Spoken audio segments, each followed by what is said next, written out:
गांव का एक छोटा सा टूटा फूटा छप्पर। सुबह का समय है।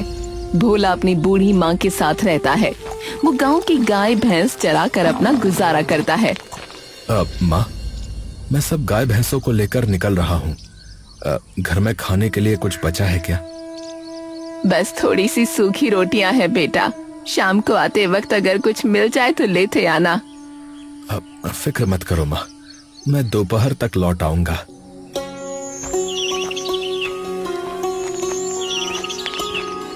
अरे भोला, अरे जल्दी चल भाई। अरे मेरी भैंसें बाहर खड़ी तुम्हारा इंतजार कर रही हैं। अरे बस चाचा, अभी आया। अच्छा ठीक है माँ, अपना ध्यान रखना। अच्छा।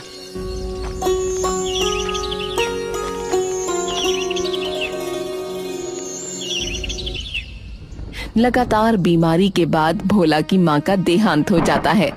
अब भोला उस टूटे हुए छप्पर में बिल्कुल अकेला है। सूखे के कारण घास खत्म हो चुकी है, इसलिए उसे मवेशियों को लेकर बहुत दूर तक जाना पड़ता है। माँ, तुमने कहा था शाम को लौट आना। अब तो शाम भी हो गई, पर तुम कहीं नहीं हो। इस सोने घर में अब किसके लिए जल्दी आऊं?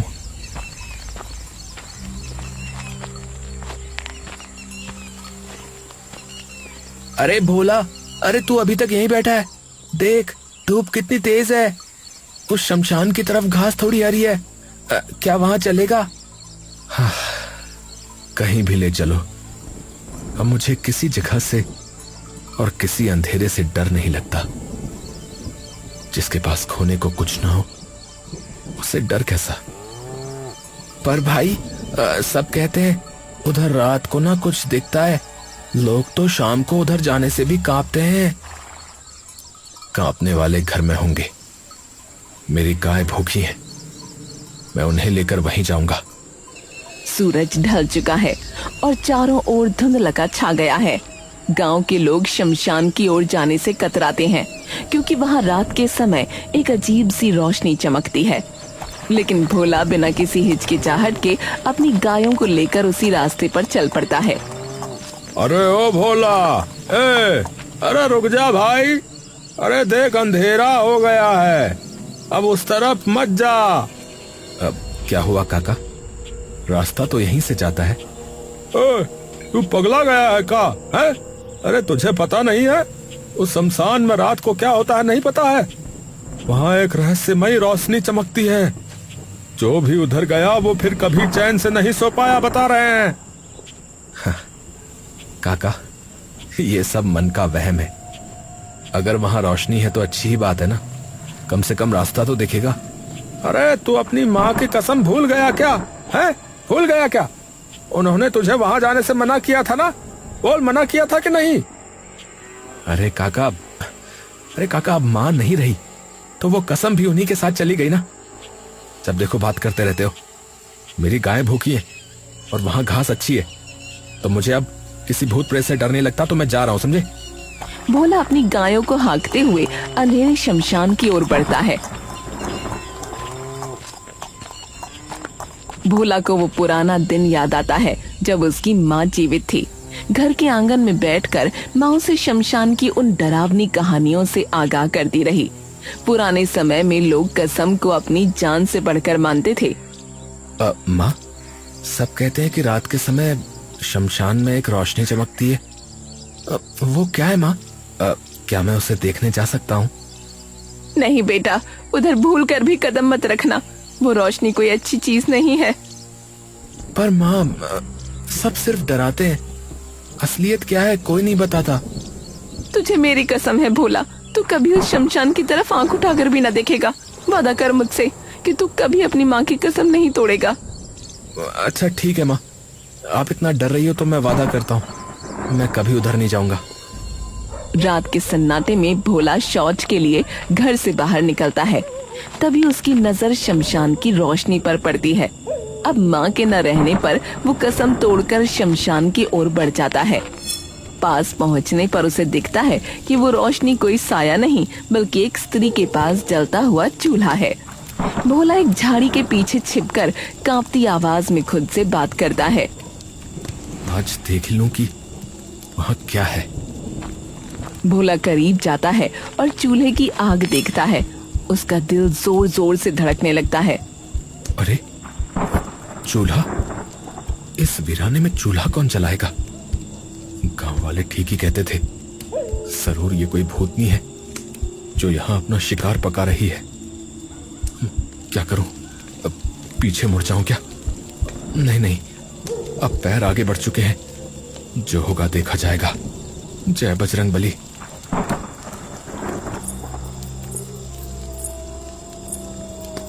चूल्हे के पास बैठी युवती कोई भूतनी नहीं बल्कि एक अप्सरा जैसी सुंदर स्त्री है, जिसे शांति से खाना पकाते देख भोला दंग रह जाता है। अरे इतनी सुंदर औरत यहाँ इस उजाड़ शमशान में क्या कर रही है? क्या ये सचमुच में इंसान है? तभी युवती अचानक सिर उठाकर सीधे भोला की आंखों में देखती है। उसकी आवाज में एक अजीब सा आकर्षण है। क्या तुम रोटी खाओगे? हाँ।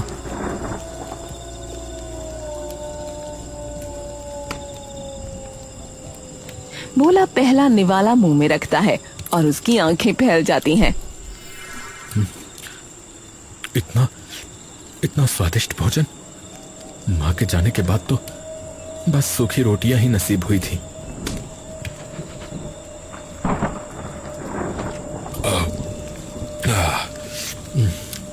बहुत ही स्वादिष्ट खाना बनाया है तुमने। ऐसा स्वाद तो मैंने अपनी पूरी जिंदगी में नहीं चखा। अगर तुम मेरे साथ चलो तो तुम्हें रोज ऐसा ही स्वादिष्ट भोजन मिलेगा। चलोगे?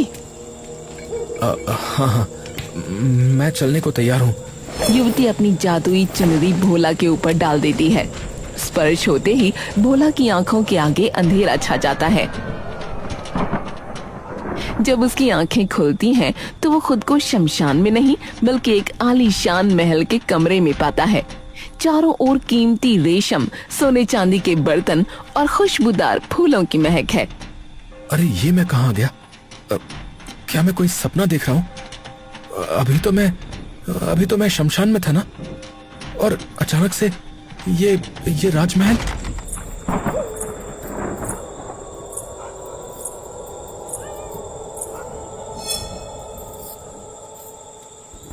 उठो, अब तुम्हारे स्नान का समय हो गया, हमारे पीछे आओ। भोला कुछ बोलने के लिए मुंह खोलता है, पर युवती होठों पर उंगली रखकर उसे चुप रहने का इशारा करती है। अरे ये सब क्या हो रहा है? ये लड़की कौन है और मुझे यहाँ क्यों लाई है?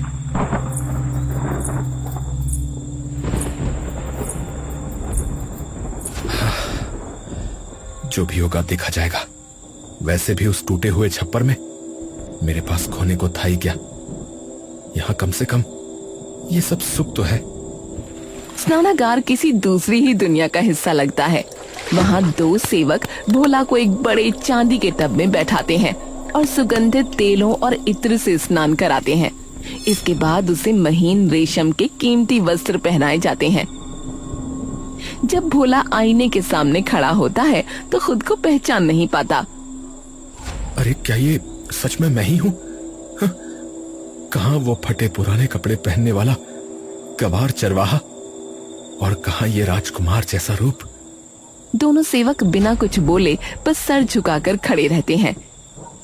अरे भाई, तुम लोग कुछ बोलते क्यों नहीं? ये कौन सी जगह है और वो सुंदर स्त्री कहाँ है? सेवक कोई जवाब नहीं देते, बस बाहर जाने का इशारा करते हैं। अजीब जगह है, लोग यहाँ बात भी नहीं करते। पर चलो जो भी है, ऐसा ठाट बाट तो मैंने कभी सपनों में भी नहीं सोचा था। ऐसा लग रहा है जैसे किसी ने मेरी पुरानी जिंदगी मिटाकर मुझे कोई नया ही जन्म दे दिया हो। भोला को एक दूसरी सुंदर युवती एक विशाल भोजन कक्ष में ले जाती है। मेज पर 56 भोग सजे हैं, जिनकी खुशबू पूरे कमरे में महक रही है। भोला जैसे ही खाने की ओर हाथ बढ़ाता है, युवती उसे रोक देती है। तभी वहाँ की राजकुमारी होने का दावा करने वाली एक तीसरी युवती प्रकट होती है। हाँ, इतना खाना, क्या ये सब मेरे लिए है? हाँ, ये सब तुम्हारे लिए ही है। मगर इसे चखने से पहले तुम्हें हमारी एक शर्त माननी होगी। हाँ हाँ, मुझे मंजूर है। तुम जो कहोगी मैं वो करूँगा, बस मुझे खाने दो। तुम्हें हमारे लिए अघोरी बाबा को यहाँ लेकर आना होगा। हाँ, अघोरी बाबा? वो तो हमारे गांव के तांत्रिक हैं। पर राजकुमारी जी, आपको उन जैसे साधारण बाबा से क्या काम? मैं रूपनगर की राजकुमारी हूँ। मुझे बाबा से एक बहुत जरूरी काम कराना है। अगर तुम उन्हें यहाँ ले आए तो तुम हमेशा के लिए इस महल और इस ऐश्वर्य के मालिक बन जाओगे। बाबा ने तो हमेशा मेरी मदद की है। शायद इन राजकुमारी जी की भी कोई समस्या सुलझा देंगे, और इसमें तो कोई बुराई भी नहीं है। ठीक है, मैं वादा करता हूँ, मैं बाबा को यहाँ जरूर लेकर आऊंगा। भोला जल्दी जल्दी स्वादिष्ट भोजन करने लगता है, जबकि तीनों युवतियाँ उसे रहस्यमयी नजरों से देख रही हैं। राजकुमारी भोला का हाथ थामकर उसे महल के अद्भुत बगीचे में ले जाती है। बगीचे के बीचों बीच फूलों से सजी एक भव्य कुटिया है, जिसके जादुई वातावरण और राजकुमारी के सौंदर्य में भोला पूरी तरह खो चुका है। अरे वाह, हाँ, ऐसा लग रहा है जैसे मैं स्वर्ग में आ गया हूँ। हाँ हाँ हाँ, चारों तरफ फूल ही फूल। मैंने कभी सोचा भी नहीं था कि मिट्टी पर ऐसे फूल भी खिल सकते हैं। ये सब तुम्हारा ही है भोला। यहाँ की हर कली और हर खुशबू सिर्फ तुम्हारे लिए है। क्या तुम्हें ये सब पसंद आ रहा है? हाँ, मुझे तो यकीन ही नहीं हो रहा है कि ये सब कुछ सच है। तुम इतनी सुंदर हो कि मैं सब कुछ भूलता जा रहा हूँ। तो फिर कुछ भी याद रखने की जरूरत क्या है? बस इस पल को देखो और मुझ पर यकीन करो। चलो आज की रात इसी फूलों वाले कक्ष में ठहरते हैं। हाँ हाँ हाँ हाँ, जैसा तुम चाहो, मैं वही करूँगा जो तुम कहोगी। राजकुमारी भोला को सजे हुए कमरे के अंदर ले जाती है। भोला के जीवन का नया अध्याय शुरू होता है। हर दिन उसे वही शाही पकवान, रेशमी कपड़े और राजकुमारी का साथ मिलता है। इस ऐशो आराम में वो इतना डूब गया कि उसे अपनी गरीबी, अपनी माँ और अपना गांव कुछ भी याद नहीं रहा। राजकुमारी के प्रेम और जादू ने उसे पूरी तरह अपना गुलाम बना लिया। कभी कभी मुझे डर लगता है कि कहीं मेरी आंख खुल गई और मैं फिर से उसी टूटे फूटे छप्पर में ना पहुंच जाऊं। क्या ये सचमुच धरती है या कि मैं स्वर्ग में आ गया हूं? जब तक मैं तुम्हारे साथ हूँ यही तुम्हारा स्वर्ग है। क्या तुम यहाँ खुश नहीं हो? अरे खुश? मैं तो अब मरना भी भूल गया हूँ। तुम अगर आज कहो कि आसमान से चांद तोड़ लाओ तो मैं अभी सीढ़ी लगा दूं। बस तुम हमेशा ऐसे ही पास रहना। मुझे पास रखने के लिए तुम्हें अपना वादा पूरा करना होगा। क्या तुम्हें याद है? हाँ अघोरी बाबा, हाँ मुझे याद है। मैं उन्हें यहाँ जरूर लाऊंगा, पर अभी नहीं। अभी तो मुझे बस तुम्हारे साथ इन खूबसूरत दिनों को जीना है। वो पूरी तरह उसके वश में है।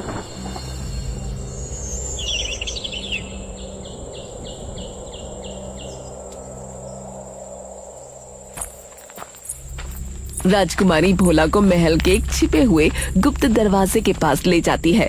महल की चकाचौंध के बीच ये दरवाजा काफी रहस्यमय लग रहा था।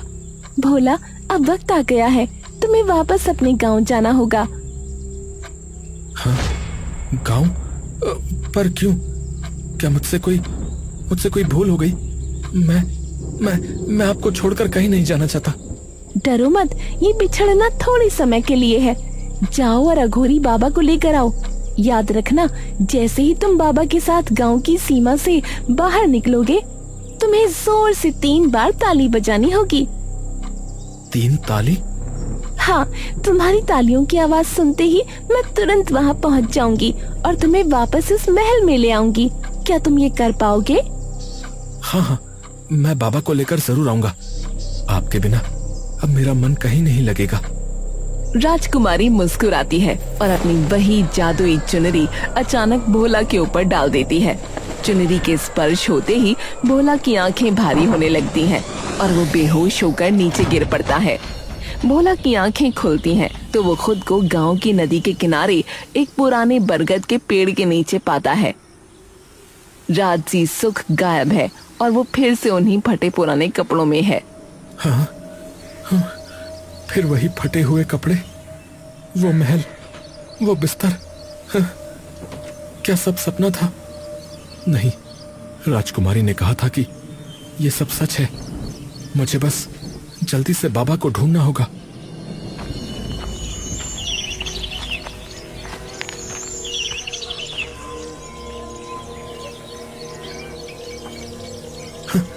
अरे काका, सुनिए तो, मैं वापस आ गया काका। गांव वाला सीधा भोला के शरीर के पार निकल जाता है, जैसे वहाँ कोई हो ही नहीं। हाँ? ये क्या हुआ? उन्होंने मुझे देखा क्यों नहीं? ओ भाई साहब, जरा रुकिए।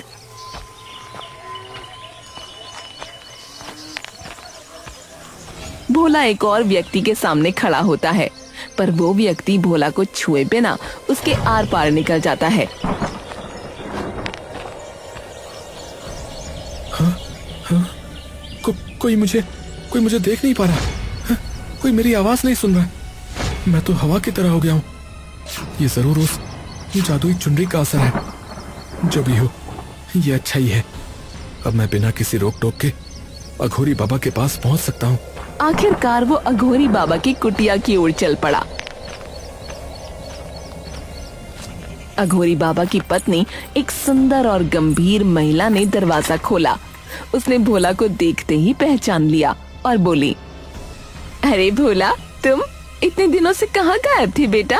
पूरा गांव तुम्हें ढूंढ रहा था।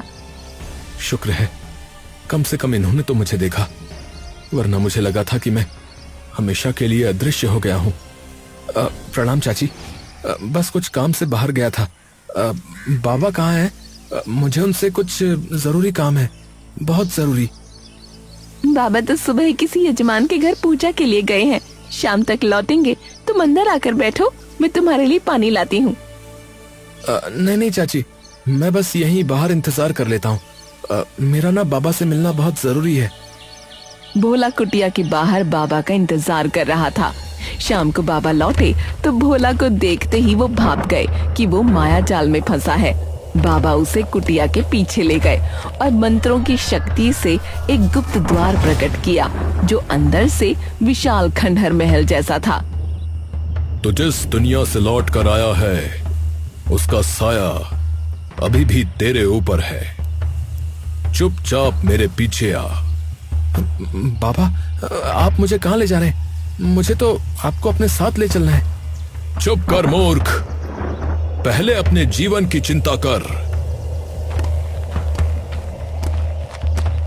हाँ, अंदर इतना बड़ा खंडहर महल। बाबा तो बहुत शक्तिशाली निकले। बाबा एक बड़ा पत्थर हटाते हैं, जिसके नीचे एक अंधेरी सुरंग नजर आती है। जा, भीतर उतर। इसी सुरंग के अंत में तुझे तेरे प्रश्नों का उत्तर मिलेगा। डर मत, मैं तेरे पीछे ही हूं। सुरंग के अंत में एक गुप्त स्थान पर अघोरी बाबा ध्यान मुद्रा में बैठ जाते हैं। भोला के चेहरे पर खौफ साफ दिख रहा है। बाबा उसे उसकी बड़ी गलती का एहसास कराते हैं और उस मायावी दुनिया का खौफनाक सच उजागर करते हैं। तू कहां जाकर फंस गया है? मैंने और तेरी माता ने तुझे कितनी बार समझाया था कि उस शमशान की तरफ मत जाना, परंतु नहीं, तू गया। बाबा जी, मुझसे बहुत बड़ी भूल हो गई। शमशान की वो रोशनी, वो खाना और वो महल, मैं सच में सबको सच मान बैठा। बाबा जी, गांव में मुझे कोई देख भी नहीं पा रहा है। मुझे इस जाल से बचा लीजिए बाबा जी, अब मुझे डर लगने लगा है। भोला, तूने उसके साथ संबंध बनाकर अपनी मृत्यु को न्योता दिया है। तू अब तक जीवित है, यही चमत्कार है। सुन, जो महिला मेरे साथ रहती है वो मेरी पत्नी नहीं, अपितु एक प्रेतनी है जिसे मैंने वश में कर रखा है। और जो राजकुमारी तुझे वहां खींच ले गई, वो इसी की बहन है। वो तुझे मोहरा बनाकर मुझे वहां बुलाना चाहती है ताकि अपनी बहन को मेरे कब्जे से छुड़ा सके। क्या मतलब चाची भी ये एक प्रेतनी है? बाबा जी अब मैं क्या करूं? यदि तू समझदारी दिखाए तो वो प्रेतनी सदैव के लिए तेरी पत्नी बनकर रह सकती है। देख, ये चमकदार चुनरी उसी प्रेतनी की है जो मेरे पास है। जब तक ये मेरे पास है तो वो मेरे वश में है। तुझे भी उस राजकुमारी की चुनरी को अपने कब्जे में लेना होगा। जी बाबा जी, मैं तैयार हूं। पर आप मेरे साथ नहीं चलेंगे क्या? नहीं बच्चा, अगर मैं साथ चला तो उसे शक हो जाएगा। मैं तुझे एक जादुई गोली देता हूं। जैसे ही तू उसकी चुनरी छीनेगा, इस गोली को मुंह में डाल लेना। मैं तुझे खींच लूंगा। याद रख, मेरी विद्या वहां मात्र 3 घंटे तक ही कार्य करेगी। लेकिन बाबा, अगर उसने पूछा कि आप साथ क्यों नहीं आए तो मैं क्या कहूंगा? तू उसे कह देना कि तूने मुझे बांधकर एक गुप्त स्थान पर छिपा दिया है। बस तेरा निशाना उसकी चुनरी होनी चाहिए। इतना कहते ही अघोरी बाबा अचानक भोला के गाल पर एक जोरदार थप्पड़ जड़ते हैं। भोला को जोर का झटका लगता है और वो बेहोश होकर जमीन पर गिर पड़ता है। होश आने पर भोला खुद को फिर से डरावने शमशान में पाता है। बाबा के कहे अनुसार वो 3 बार ताली बजाता है और पलक झपकते ही वापस आलीशान राजमहल पहुंच जाता है। सामने वही प्रेतनी खड़ी है, पर इस बार उसके चेहरे पर प्यार के बजाय गुस्सा और बेचैनी है। कहाँ है अघोरी बाबा? मैंने उन्हें लाने को कहा था। राजकुमारी जी, वो बाबा बहुत जिद्दी हैं। वो यहाँ आने को तैयार ही नहीं थे। तो तुम उन्हें छोड़ आए? तुम्हें पता है इसका अंजाम क्या होगा? शांत हो जाइए। देखिए, मैंने उन्हें बांधकर एक ऐसे गुप्त स्थान पर छुपा दिया है जहाँ से वो भाग नहीं सकते। मैंने सोचा कि उन्हें जबरदस्ती यहाँ लाना ठीक नहीं होगा। पहले आपको बता दूं। तुम सच कह रहे हो? अगर तुमने मुझसे छल किया तो मैं तुम्हारी जान ले लूंगी। मैं आपसे छल क्यों करूंगा? मेरा तो इस दुनिया में आपके सिवा कोई है ही नहीं। प्रेतनी की आंखों में संदेह अभी भी है, पर वो भोला की बातों पर विश्वास करने का नाटक करती है। भोला को वही 2 सेवक फिर से स्नान कराकर राजकुमारी के कक्ष में ले आते हैं, पर इस बार भोला के मन में प्रेम के बजाय बाबा की चेतावनी और अपना लक्ष्य है। जैसे ही राजकुमारी गहरी नींद में थी, भोला अपने मिशन को अंजाम देता है। आज मेरा जीवन बदल जाएगा। या तो मैं हमेशा के लिए इसका मालिक बन जाऊंगा, या फिर मौत मेरे सामने खड़ी होगी।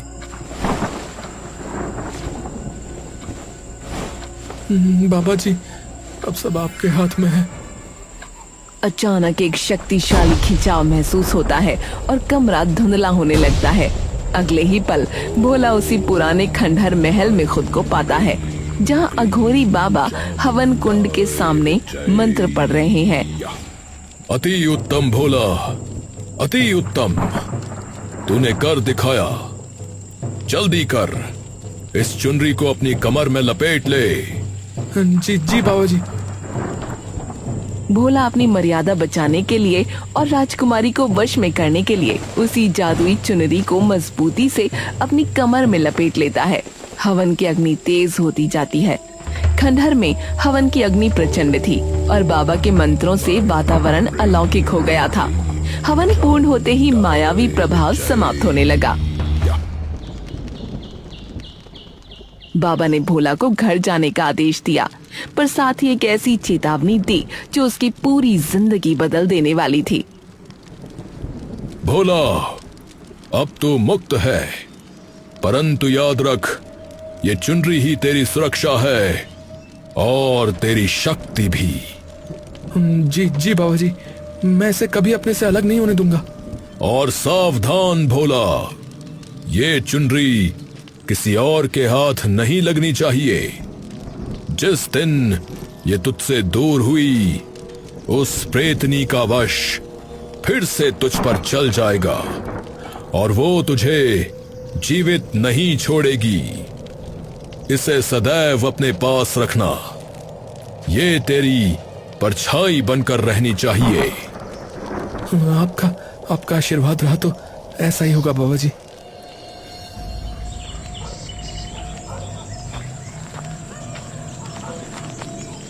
भोला गांव की पगडंडियों पर लौटता है और उसके मन में एक अजीब उलझन है। एक अदृश्य यात्रा से लौटा वो साधारण चरवाहा अब अपने जीवन के उस अध्याय में था जहां डर और वैभव के बीच की लकीर बहुत धुंधली थी।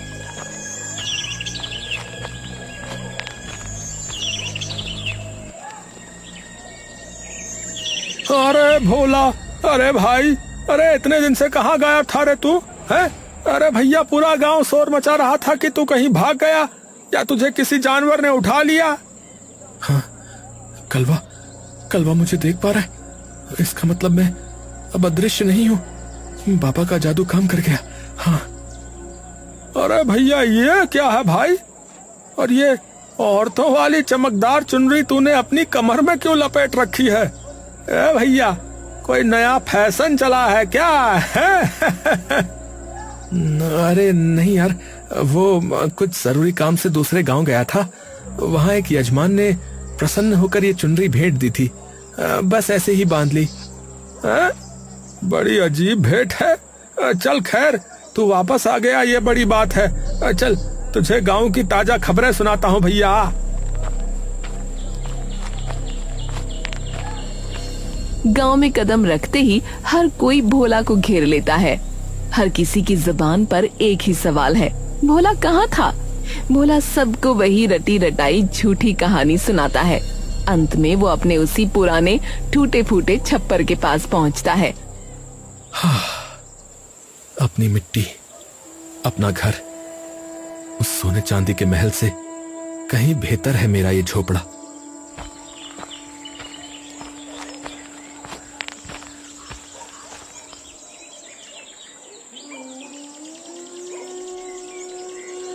बाबा ने कहा था कि इसे कभी अलग मत करना।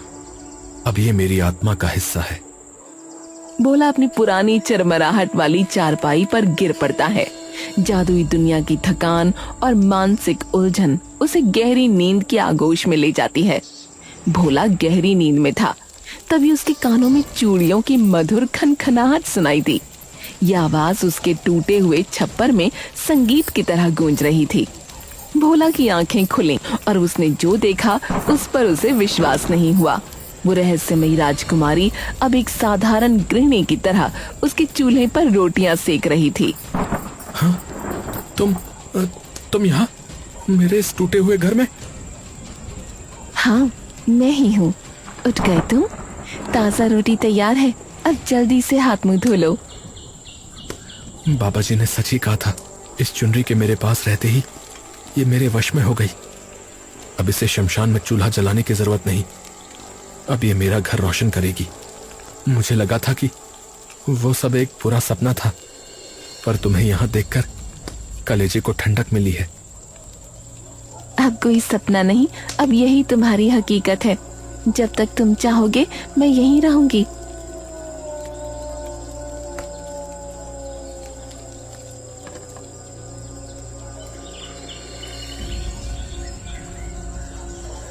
अगली सुबह अघोरी बाबा ने भोला और उस सुंदरी का विवाह संपन्न कराया। एक मामूली चरवाहे की बदलती किस्मत और दुल्हन की सुंदरता ने पूरे गांव को हैरान कर दिया।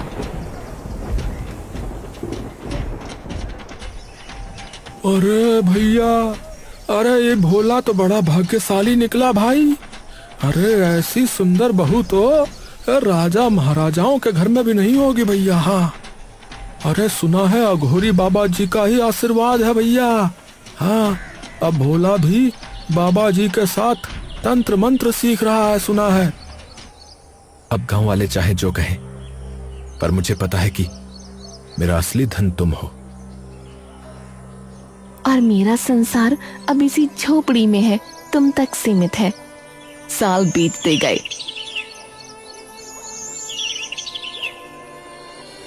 भोला अब केवल एक चरवाहा नहीं बल्कि अघोरी बाबा की छत्र छाया में एक कुशल तांत्रिक बन गया। वो गांव वालों के दुख दर्द दूर करता और उनकी समस्याओं का समाधान करता। लेकिन गांव की महिलाओं के बीच एक चर्चा हमेशा बनी रहती, सुरभि का रूप।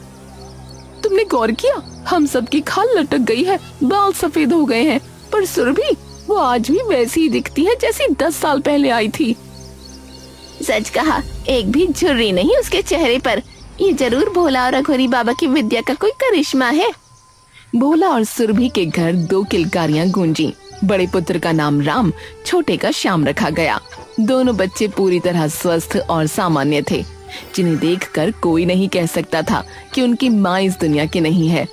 भोला का घर अब खुशियों से भरा हुआ था। सुरभि, आज मेरा जीवन सफल हो गया। जिस फटे छप्पर में मैं अकेला रोता था, आज वहां मेरे बेटे खेल रहे हैं। ये सब उस विश्वास की ताकत है भोला, जो तुमने मुझ पर किया। और ये बाबा जी की दी हुई सुरक्षा, जिसने हम सबको एक सूत्र में बांधे रखा है। मेहनत और बाबा के आशीर्वाद से भोला अब संपन्न किसान बन चुका था। गांव वालों ने उसे बैलगाड़ी भेंट की।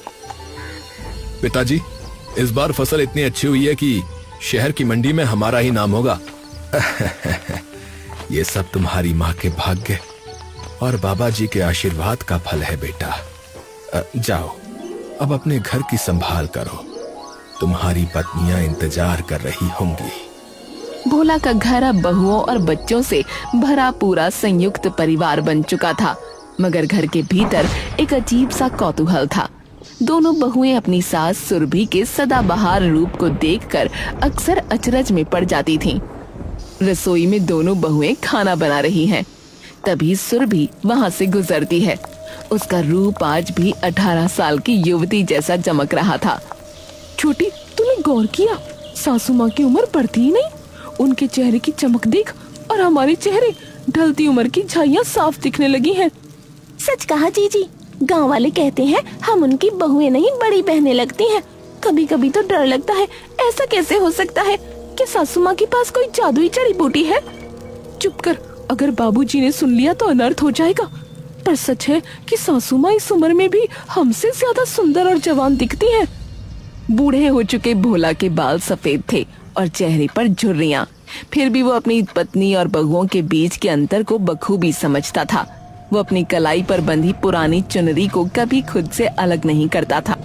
समय ने मुझे बदल दिया, मेरे बेटों को बड़ा कर दिया, पर सुरभि आज भी वैसी ही है जैसी शमशान की उस रात थी। बहुओं के मन में सवाल उठ रहे हैं, पर उन्हें यह कभी पता नहीं चलना चाहिए कि उनकी सास इस मिट्टी की नहीं।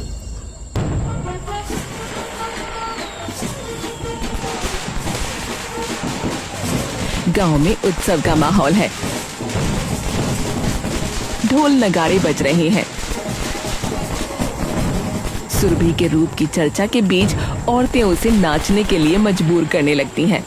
सुरभि रुककर एक पल के लिए भोला की ओर देखती है। अरे सुरभि, आज तो तुम्हें नाचना ही होगा। पूरे गांव की बहुएं नाच रही हैं, तुम क्यों पीछे हो? मैं नाच तो लेती, पर बिना अपनी उस पुरानी चुनरी के मेरा मन नहीं मानेगा। वो चुनरी मेरे प्राणों जैसी है। अब तो 40 साल बीत गए, बच्चे जवान हो गए, बहुएं आ गई, नाती पोते होने वाले हैं। अब वो मुझे और इस परिवार को छोड़कर कहाँ ही जाएगी। शायद बाबा जी का डर अब जरूरी नहीं।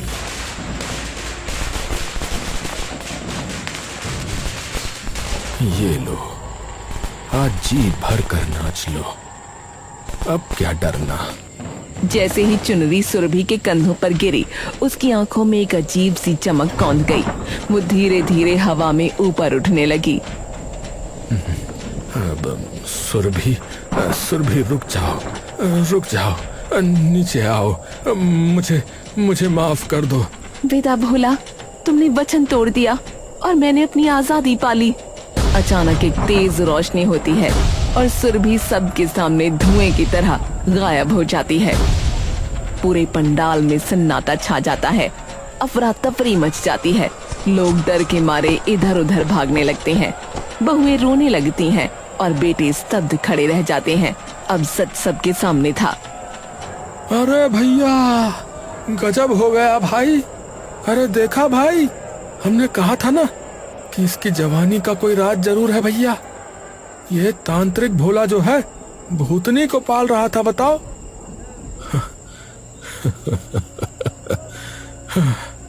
मैंने सब बर्बाद कर दिया, सब बर्बाद हो गया। अपने सुख के लालच में मैंने उसे कैद रखा और एक पल की मूर्खता ने मेरा पूरा संसार छीन लिया। उस दिन के बाद भोला का घर भूतनी का कुबा कहलाने लगा। भोला अब अक्सर उसी टूटे छप्पर के बाहर बैठकर आसमान निहारता, शायद इस उम्मीद में कि वो जादुई रोशनी और चुनरी एक बार फिर लौट आएगी।